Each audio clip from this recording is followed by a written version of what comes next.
ሰላምታ ይለውላችሁ ሚድረስ ፍቅረ ገብርኤል ነኝ ዛሬም በሌላ ቪዲዮ ተገናኝተናል በዛሬው ቪዲዮአችን ጠንከር ያለ መረጃ ሰጣችኋለሁ እንግዲህ ጉዳዩ ወደኔ ከመጣ አንድ አመት ሆኖታል ግን እኔ ብዙ አቴንሽን አልሰጠውትም ነበር በራሴ መንገድ እጄ ጉዳዩን ለማጣራትና አንዳንድ ነገሮችን ለማድረግ ብዙ ሄድኩኝ ቢሆንም ይሄ ነገር ተመልሶ ከአንድ አመት በኋላ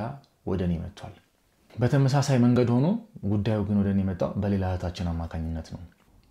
እንደምታውቁት የዛሬ አንድ አመት ወይም ደግሞ 10 ወር አካባቢ ነበር መምህር ተስፋ ያበራ በመንፈሳዊ እንግዶቼ ቁጥር 17 ላይ እኔን ያቀረበኝ ከዛ በኋላ ነው ከብዙዎቻችሁ ጋር በደንብ የተዋወቅኩት እኔንም ያወቃችሁ እኔ እንኳን እንደማንኛችሁም የመምህር ተስፋ ያበራ ተማሪ የነበርኩ ቢሆንም በዩቲዩበርነት ከዛ በኋላ ነው ከናንተ ጋር በደንብ የተዋወቅኩትና በዛ አጋጣሚ አንድ እህታችን ዛሬ ታይኛለች ከዛ ዩቲዩብ ቻናል እንዳለኝ ታውቅና የኔን ዩቲዩብ ቻናል ሰብስክራይብ አድርጋ እኔን መከታተል ትጀምራለችና ዝም ብላ ለምን እንደፈለገችኝ ባይገባኝም ቴሌግራም ላይ ትጽፍልኛለች ቴሌግራም ላይ ትጽፍልኝና አላየሁትም ከዛ መልእክት አስቀምጣ ትወጣለች ቮይስ ሜሴጅ አደረገችልኝና አንዳንድ ነገሮችን አስቀምጣለች ጽሁፎችን አስቀምጣለች አየሁትና ባክ ወንድሜ እርዳታ ያስፈልገኛል እና እንድትረዳኝ ይፈልጋለሁ አለችኝ ከዛ መለስኩላት እኔም ወንድሜ እርዳታ ያስፈልገኛል የሚያግዘኝ ሰው ፈልጋለሁ እና እባክህ እኔን መልእክት ካየው መልሰህ ደውልልኝ አለችኝና እኔ አንድ ተራ ሰው ነኝ እኔ አንድ ተራ ዩቲዩበር ነኝና አንቺን መርዳት የምችልበት አቅም እኔ ያለኝ አይመስለኝም ግን የምትፈልጊው ነገር ካለ የምትተባበርሽ ነገር ካለ ችግር የለውም ካቅሜ በላይ ካልሆነ ችግር የለውምና ልደውልሽ እችላለሁ ብዬ ደወልኩላት አላነሳችልኝ ይመስለኛል የኛና እሷ የምትኖርበት ሀገር የሥራ ሰዓታችን ይለያያል ከዛ በኋላ ብዙ አልቆየችም መልሳ ደወለችልኝና አወራኋት ይኸውልህ ወንድሜ 5 አመት እዚህ ምኖርበት ሳውዲ አረቢያ ኖሬያለሁ ሰርቻለሁ ገንዘቤን ወደ ሀገሬ መጥቼ ቤት ሰርቼ ስራዬን እየሰራው ትዳሬንም ለመሰረት ቤተሰቦቼንም ልረዳ አንዳንድ ፕሮግራሞች አውጥቼ ነበርና እዛ ምኖርበት ሀገር ሳውዲ አረቢያ ሆኜ ወደ ኢትዮጵያ ገንዘብ ልክ ነበር እና ገንዘቦቼን አጠራቅሜ ወደ ሀገሬ ስራ ጀምራለሁ ወደ ሀገሬ መገባለሁ ብዬ ያሰብኩበትን ገንዘብ ወደ አካውንቴ ካስገባውኝ በኋላ ወደ ኢትዮጵያ ስመጣ ገንዘቡን አጣሁት ቤተሰቦቼ ከዱኝ ቤተሰቦቼ በቃ ዘረፉኝ ሸመጠጡኝ ከዛ ሞራሊ ተነክቶ ጥሩ ስሜት ላይ አልነበርኩም ድሮ ወደምሰራበት ወደ ሳውዲ አረቢያ ተመልሼ መጣሁ እሰራበት የነበረውት ማዳሜ በጣም ጥሩ ሰው ስለነበረች ተመልሼ ወደ እሷ ቤት ገባሁኝ ከዛ እዛ እየሰራሁኝ አሁን 2 አመት ሆኖኛል እና ገንዘብ አጠራቅሜያለሁ ይበቃኛል እድሜም ሄዷል ወደ ሀገሬ ተመልሼ ስራ መስራት ነው የምፈልገው እና አንዳንድ ነገሮችን እንደ ቢዝነስ አይዲያ እንደ ቢዝነስ ሐሳብ ሳጠና የዳቦ ቤት ስራ ጥሩ ነው አሉኝና ዳቦ ቤት ልከፍት ነው እና ማሽን መግዛት አስቤያለሁና አንድ ሰው አለ ኢትዮጵያ የሚኖር ገንዘብ ልልክለት ነው 250 ሺህ ብር የዳቦ ማሽን ይሰጠኛል ወይም ደግሞ ይሸጥልኛል እሱን የማስቀመጥበት ቦታ በጣም ቸግሮኛልና እባክህን ላስቸግረን እኔ ከምኖርበት ከዚህ ከአረብ ሀገር ከሳውዲ አረቢያ ኮንትራክቴን ጨርሼ የምመጣው በሐምሌ 2016 ዓመተ ምህረት ነውና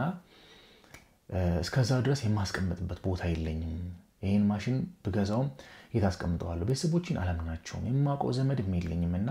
እባክህን ተባበረኝ አለችኝ እስከመጣ ድረስ እባክህን ማሽኑን ገዝቼ የማስቀምጥበት ቦታ የማምነው ሰው የለኝምና አንተን መምህር ተስፋ ያበራ ፕሮግራም ላይ ስላየው መንፈሳዊ ላይ ስለሆንክ አንተ ጋር ይቀመጥልኝ ማሽኑ ይገዛና እኔ ከዚህ ገንዘቡን ልክለታለሁ አንተ ብቻ ማሽኑን ተረክበ አንተ ጋር አስቀምጥልኝ አለች እኔ በሰዓቱ የምኖርበት ቦታ ማሽን ለማስቀመጫ የሚሆን ቦታ አልነበረውም እና ምን ላድርግላት እቺ ልጅ ይውላ ነገር ከደረሰባት ምናም ብዬ ግራ ተጋባው ከዛ እኔ እንትን ማድረግ አልችልም ቦታ ማስቀመጫ ላገኝ አልችልምና እስኪ ሰው ላማክር እስኪ አይጠፉም ሰዎች አይጠፉምና ትንሽዬ ቦታ 2 ካሬ ቦታ ላይ የሚቀመጥ ነው 1 ሜትር 2 ሜትር በ1 ሜትር አካባቢ የምትሆነች ማሽኗና ብዙ ትልቅ አይደለም ምናምን አለች እስኪ አንዳንድ ማቃቸው ሰዎች አይጠፉ መንፈሳዊ ወንድሞችም ስለማይጠፉ የምናስቸግራቸው ሰዎች ስለማይጠፉ እስኪ እነሱ ላማክራቸውና 1 ወርም ቆየሽ 2 ወር ይሄን ነገር የሚቀመጥበት ሁኔታ ላመቻችልሽ አልኳትና ማሽኑ በጣም ትልቅ አይደለም 2 ካሬ 1 ካሬ ተኩል ቢሆን ነው 1 ሜትር በ2 ሜትር 1 ሜትር ተኩል እንደዛ ቢሆን ነው ብዙ ትልቅ አይደለም አለችኝ ከዛ ሰዎች አማከርኩላት ሰዎች ሳማከር ቦታ ላገኝ አልቻልኩምና በጣም ጨነቀኝ እኔ እንደዚህ የተቸገረች ልጅ ነች ከዚህ በፊት ተዘርፋለች ምንድነው ማድረግ የምችለው ለዚህ ልጅ ብዬ በጣም ሐሳብ ሆነብኝ እውነቱን ለመናገርና በወቅቱ አጠገቤ አንድ ጓደኛዬ ነበርና እሱንም ጉዳዩን አማከርኩት ብናስብ ብንጠይቅ ልናገኝ አልቻልንምና መጨረሻ ላይ ሁሉም ነገር ሲዘጋጋብኝ መልሼ ደወልኩላትና ታችን ቦታ ላገኝ አልቻልኩም እና ለምን አንቺ ስትመጪ እንትኑ አይገዛም ማሽኑ አይገዛም ስላት አሁን ካልገዛውት ዋጋው ይጨምርብኛልና ይሄ የሚሸጠው ሰውዬ ከ2 ወር በኋላ ስትመጪ ከ3 ወር በኋላ ስትመጪ አንቺ ማሽኑን እንደ በፊቱ አታገኙም አንደኛ ማሽኑ እንደ ልብ አይገኝም ሁለተኛ ደግሞ በዚህ ዋጋ ልታገኙ አትችይም ብሎኛልና እባክህን እጄ ላይ ያለው ገንዘብ ትንሽ ነው ማሽኑን የሚገዛበት 250 ሺህ ብር የሥራ መንቀሳቀሻ ለአንዳንድ ነገሮች የሚሆኑ ትንሽ ሳንቲም ነው ያለኝ ስራ ማስጀመሪያ የሚሆነውና እባክህን ኢትዮጵያ እስከመጣ ከጨመረብኝ እኔን ስራ መጀመር አልችልም ተመልሼ ስደት ልወጣ ነውና እባክህን ቅበረኝ አለች በዛ ሰዓት እኔ በቃ መፈናፈኛ አጣው ምን እንደማደርግላት ግራ ገባኝና እውነቷን ነው በእርግጥ 1 ወር 2 ወር ከቆየች እንደምታውቁት ነው ዛሬ ትናንት የነበረው በዛሬ ዋጋው አይገኝምና እቺ ልጅ ደግሞ ይበለጥ ልትጎዳ ነው እኔ በጣም ተጨናነኩ ምንድነው ማድረግ የምችለው ለዚህ ልጅ ምን ላድርግላት ብዙ ሞከርኩላት ቦታ ግን ላገኝ አልቻልኩ ያለኝ አማራጭ የመጨረሻ አማራጭ በደረሰችበት ሰዓት እዚህ ሀገር መጣ የክፍለ ሀገር ልጅ ነች የትግራይ ልጅ ነች የመቀሌ ወይ ውቅሮ ምናምን እንደዛ ያለችኝ መሰለኝ ከዛ ችግር የለውም በቃ ለምን እንደዚህ አናረግም በቃ አንቺ በመትመጪበት ሰዓት ልትመጪ ሳምንት 15 ቀን ሲቀርሽ ማሽኑን እዛዡ ልክ አንቺ በመትደርሽበት ሰዓት ማሽኑ ይገዛና ለምን ዘሽው አትይጂም አልኳት እንደዛ ስላትም አዲስ አበባ የማርፍበት ዘመድ የለኝም አዲስ አበባ መጣለው ፕሌኑ ያርፋል ቀጥታ ወደ መቀሌ ነው የሚሄደው አለች በቃ በዚህ ሁኔታ ምንም ነገር ላደርግላት አልቻልኩም ሁሉ ነገር ተዘጋጋብኝና ቆይ ግድ የለሽም አንቺ ነይ ተረጋጊ አዲስ አበባ ምረፊ ክፍለ ሀገር ምረፊ ለአንድ ሳምንትም አዲስ አበባ ተቸገረሽ ቆይና ማሽኑ ይገዛና ወደ ሀገርሽ ጭነሽ ሂጂ ጊዜው አስቸጋሪ ነው እኔ ምንም ላደርግልሽ አልችልም አልኳት ከዛ በዛ ተለያየን ብዙ ካወራን በኋላ በዛ ተለያየንና ስልኩን ከዘጋሁት በኋላ በጣም ቅራለኝ ምንድነው ቅር ያለኝ ስራ ለመስራት ስገባ ስወጣ ከብዙ ሰዎች ጋር እገናኛለሁ ከነጋዴውም ከሌባውም ከአጭበርባሪውም በትክክል ከሚሰራውም ከብዙ ሰው ጋር እንገናኛለንና ይሄ ነገር ለምን አላጣራላትም ቢያንስ ያቅሜን የሆነ ነገር ላድርግላትና ብሩ ከሚጨምርባት ይገዛ ማሽኑና በሰውየው ካስቀመጠላት ካልሆነ ግን እንደ ኪራይም እዛው የሚመረትበት ቦታ ሀገር ውስጥ ነው የሚመረተው ማሽኑ ብላኛለች የሚመረትበት ቦታ ትንሽ ሳንቲም ተከፍሏቸው ቢሆን እዛ ለምን አይቀመጥላትም ብዬ ደወልኩላት በድጋሚና ማሽኑን የሚሸጥላትን ካምፓኒ ስልክ ስጪኝ አድራሻቸውን ስጪኝ ሄጄ ላማክራቸው ያለሽበትን ሁኔታ ላስረዳቸውና ለምን እንደዛ አላደርግልሽም ስላት እሺ በቃ ያው ቅር ቢላትም እሺ በቃ ምናምን አለችኝና አድራሻቸውን ሰጠችኝ አድራሻቸውን ስልክ ቁጥርና የዩቲዩብ ቻናል አላቸው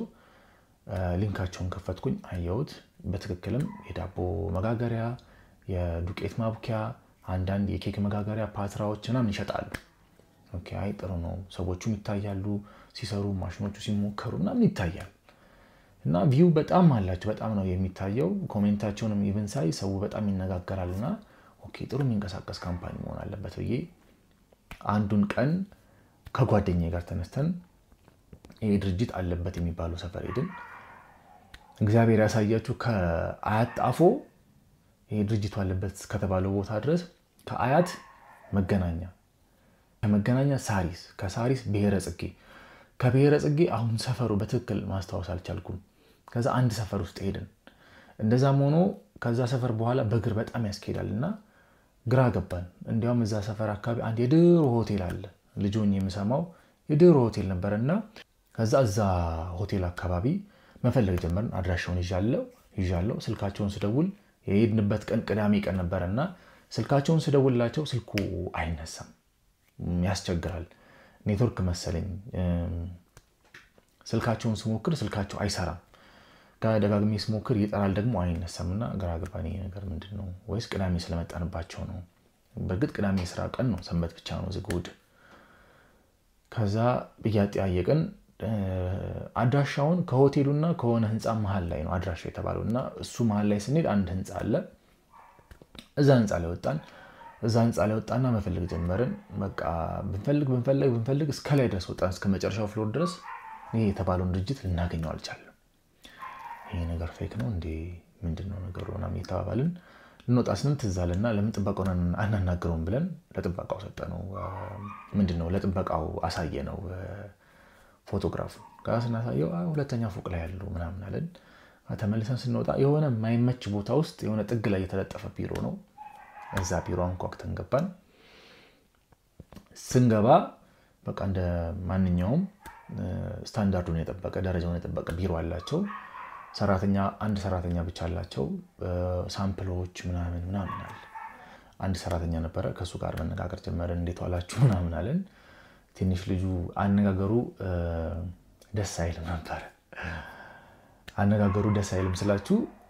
ስራ ሊሰራ ቢሮ የተቀመጠ ሰው አይነት አይደለም ልጁ ትንሽ መኩራት ይሁን መንጠባረር ይሁን ብቻ በስነ ስርዓቱ አላናገረንም አንድ ስራ እንደሚሰራ ሰው አይደለም ያናገረና ያው እኛ ችግር የለውም ጉዳያችንን ለማስፈጸም ማጣራት የፈለግነው ነገር ለማጣራት ነው እንዴት እንቢያናገረን ችግር የለውም ተባብለን አናገርነው መነጋገር ጀመርን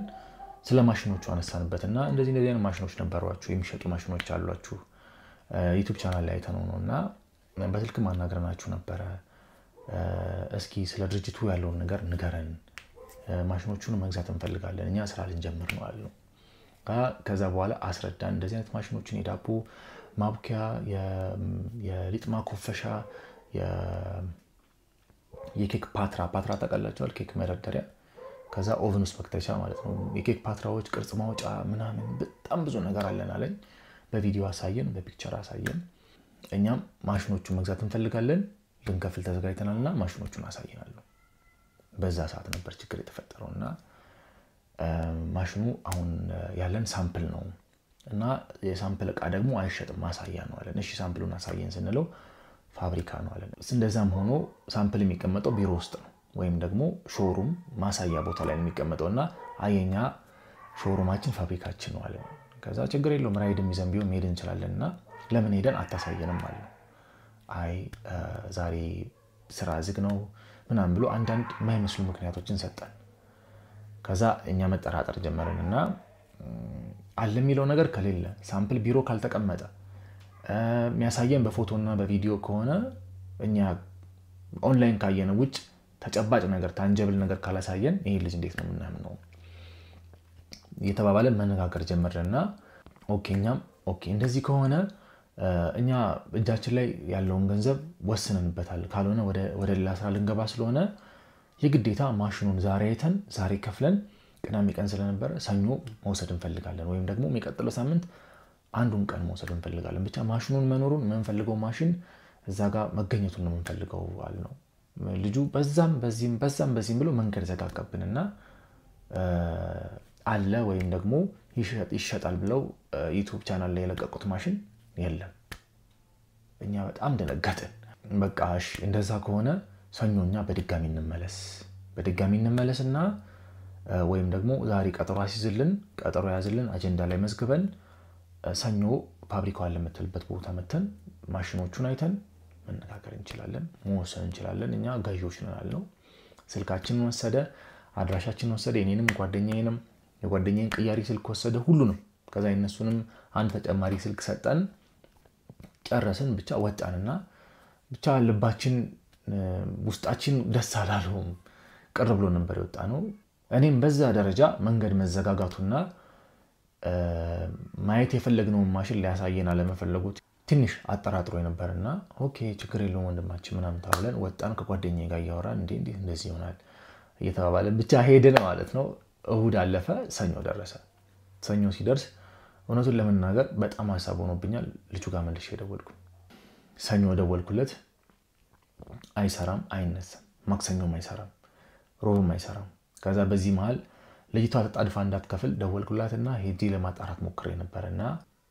ጥሩ መልስ አላገኘውም ጉዳዩን አቆዩና እኔ ስነግርሽ ወይ ትከፍያለሽ ወይ ሄደሽ ትገዣለሽ አልኳት ከዛ አይሰራም አይነሳም ከዛ ለምንድነው የኔ ስልክ የማይሰራው የማይነሳው ብዬ በሌላ ሰው ስልክ ስደውል ለካ የኔን ስልክ ብሎክ አድርጎታል በሌላ ሰው ስልክ ስደውል ይሰራል ስልኩ አነሳልኝና ገና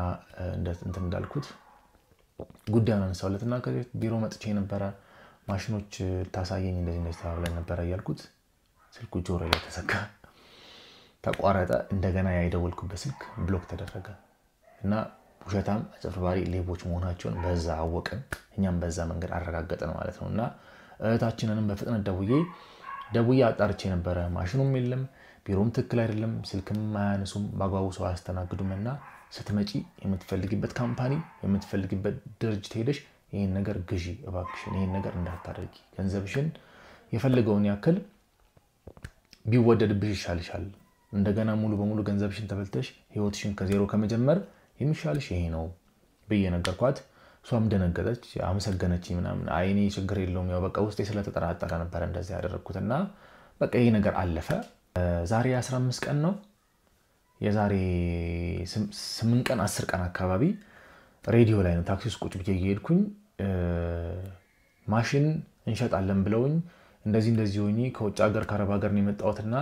ገንዘቤን ተበልቼ ምናምን ብላ ጧት ላይ ምን ፕሮግራም እንደሆነ አላቀም ጧት ላይ የሚቀርብ ምን እንታዘዞ ምን እናድርግሎ ምናምን ይባል ፕሮግራም አለ ይመስለኛል ሸገር ላይ መሰለኝ ሸገር ኤፍኤም ላይ መሰለኝና እዛ ላይ ሰማ በጣም ደነገጥኩኝ ያን ነገር ችላ ማለት አልነበረብኝም ነበር ብዬ ራሴን በጣም የወቀስኩትና ይሄ ነገር መልክቱ ለእናንተ እንዲደርስ ስለፈለኩ ነው በተለይ ደግሞ አረብ ሀገር የምትኖሩ እህት ወንድሞቼ እባካችሁ የፈለገውን ያክል ቢሆን ገንዘባችሁን ይዛችሁ መታችሁ መታምኑት ሰው እንኳን ብታጡ በቃ ገንዘባችሁን ይዛችሁ መታችሁ እዚህ በራሳችሁ እጅ ግዙ